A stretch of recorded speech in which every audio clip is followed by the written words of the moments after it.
Hello everyone, मैं राहुल पमार एक बार फिर आपका आपके अपने यूट्यूब चैनल पे स्वागत करता हूं। आज की इस वीडियो में सॉलिड स्टेट चैप्टर को आगे बढ़ाते हुए हम डिस्कस करेंगे कि किसी भी लैटिस की डेंसिटी हम कैसे कैलकुलेट करते हैं। तो ये हेडिंग बन जाती है calculation of density of a crystal या लैटिस। और किसी भी क्रिस्टल की डेंसिटी निकालने के लिए एक्चुअली हम एक यूनिट सेल की डेंसिटी निकाल लेते हैं और यूनिट सेल की डेंसिटी ही उस पूरे क्रिस्टल की, उस पूरे सॉलिड की डेंसिटी होती है। इसी वीडियो में साथ के साथ मैं आपको यहां पे एक नीट के एग्जाम में आया हुआ क्वेश्चन भी कराऊंगा इसी टॉपिक पे, क्योंकि इस टॉपिक से बोर्ड में भी और आपके कॉम्पिटिटिव एग्जाम्स में भी जो न्यूमेरिकल क्वेश्चंस हैं वो पूछे जाते हैं। तो इस करके बहुत इंपॉर्टेंट टॉपिक ये हो जाता है। तो सबसे पहले हम देखते हैं कि वो फॉर्मूला कैसे हम डेराइव करते हैं। देखिए, किसी भी यूनिट सेल की, मैं यूनिट सेल की बात करूंगा और वही फॉर्मूला हम अप्लाई करेंगे किसी भी क्रिस्टल के लिए। ठीक है, तो किसी भी यूनिट सेल की डेंसिटी अगर हमें निकालनी है तो सबसे पहले हम देखेंगे कि डेंसिटी होती क्या है। ये यूनिट सेल की बात मैं कर रहा हूं।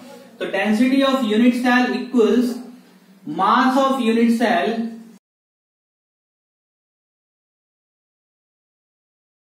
Divided by volume of unit cell. देखिए, किसी भी यूनिट सेल का मास और अगर वॉल्यूम हमको पता है तो वहां पे हम इसकी डेंसिटी कैलकुलेट कर सकते हैं।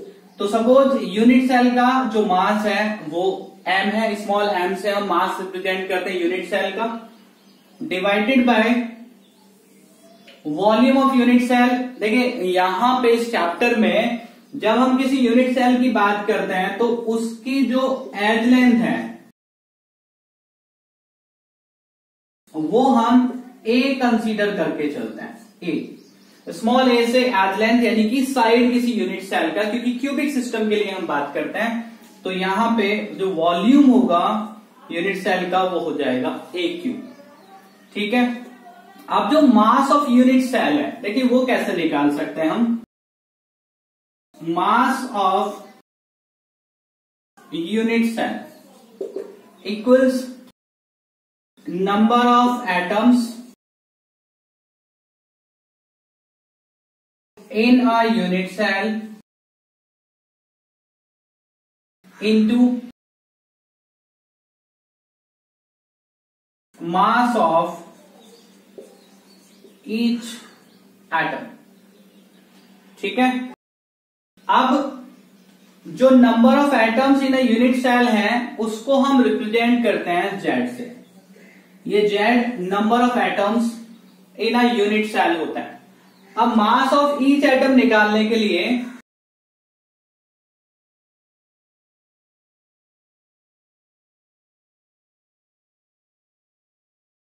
हमें उस सब्सटेंस का मोलर मास, और अगर हम किसी एलिमेंट की बात करते हैं तो उस एलिमेंट का एटॉमिक मास, और उस एटॉमिक मास को हम डिवाइड कर देंगे Na से। तो ये मास ऑफ वन एटम आ जाएगा in a unit cell, molar mass of that substance divided by Na। और Na क्या है यहां पे? Na आपका यहां पे होता है Avogadro number. Avogadro number, Avogadro number की वैल्यू क्या होती है? जैसा कि हम जानते हैं इसकी वैल्यू होती है 6.022 इंटू 10⁻23। ठीक है, अब ये जो चीजें हैं m/Na mass of each atom, तो यहां पे मास ऑफ यूनिट सेल कितना हो गया ये हम देखेंगे। तो मास ऑफ यूनिट सेल निकालने के लिए number of atoms in unit cell Z से हम रिप्रेजेंट करते हैं। तो ये आएगा Z into mass of each atom कितना आ गया m/Na। ये जो Z इंटू m/Na है इसको हम सब्स्टिट्यूट करेंगे यहां m की जगह। ठीक है, क्यों? क्योंकि ये मास ऑफ यूनिट सेल ये है और मास ऑफ यूनिट सेल हमने यहाँ पे ये लिया हुआ है। तो सारी चीजें जो हम क्या करेंगे यहाँ पे सब्स्टिट्यूट करेंगे। तो जो फॉर्मूला हमारे पास डेंसिटी ऑफ यूनिट सेल के लिए हो जाएगा वो हो जाएगा, अगर m की वैल्यू ये आ जाती है तो फॉर्मूला हो जाता है हमारे पास z into m over a cube into na। Density को d से या फिर रो से रिप्रेजेंट करते हैं। रो भी इसके लिए सिंबल होता है, डेंसिटी को रो से या d से हम लिखते हैं। तो डेंसिटी का जो फॉर्मूला बनता है वो बनता है z into M over a cube into na। ठीक है, तो इस फॉर्मूला बेस्ड जो क्वेश्चंस हैं न्यूमेरिकल क्वेश्चंस वो आपके बोर्ड में भी पूछे जाते हैं और आपके कॉम्पिटिटिव एग्जाम्स में भी पूछे जाते हैं। एक नीट का जो क्वेश्चन, नीट में जो आपके यहां पूछा गया 2013 में, वो क्वेश्चन यहां आपको मैं सॉल्व करके दिखाता हूं। तो ये क्वेश्चन है डेंसिटी के फॉर्मूला बेस्ड जो आपका नीट 2013 में पूछा गया। इस तरह के क्वेश्चन जी मेंस में पूछे जाते हैं, नीट में पूछे जाते हैं और आपके सीबीएसई एग्जाम में भी पूछे जाते हैं। ठीक है, तो क्वेश्चन क्या है? क्वेश्चन है a metal has a FCC lattice. ठीक है, डाटा साथ के साथ हम कलेक्ट करते चलेंगे। अगर एफसीसी लैटिस यहां पे है तो इसका मतलब है कि जो जेड की वैल्यू है, जेड की वैल्यू एफसीसी के लिए कितनी होती है? 4 होती है। The edge length of the unit cell is 404 picometre. जो एज लेंथ यानी कि ए है वो है 404 picometre. The density of the metal is 2.72 gram per cubic centimetre. जो डेंसिटी गिवन है वो गिवन है 2.72 ग्राम पर क्यूबिक सेंटीमीटर। अब देखिए डेंसिटी जो यहां पे आई पर क्यूबिक सेंटीमीटर आई है, तो जो एज लेंथ है इसको भी आपने सेंटीमीटर में लेना है। तो जो पिकोमीटर है इसको सेंटीमीटर में आप कन्वर्ट कर लेंगे लाइक दिस। ठीक है, तो ये जेड हो गया, ए हो गया, डी हो गया। इसके बाद उसने कहा calculate the molar mass of the metal. Molar mass metal का कैलकुलेट करना है।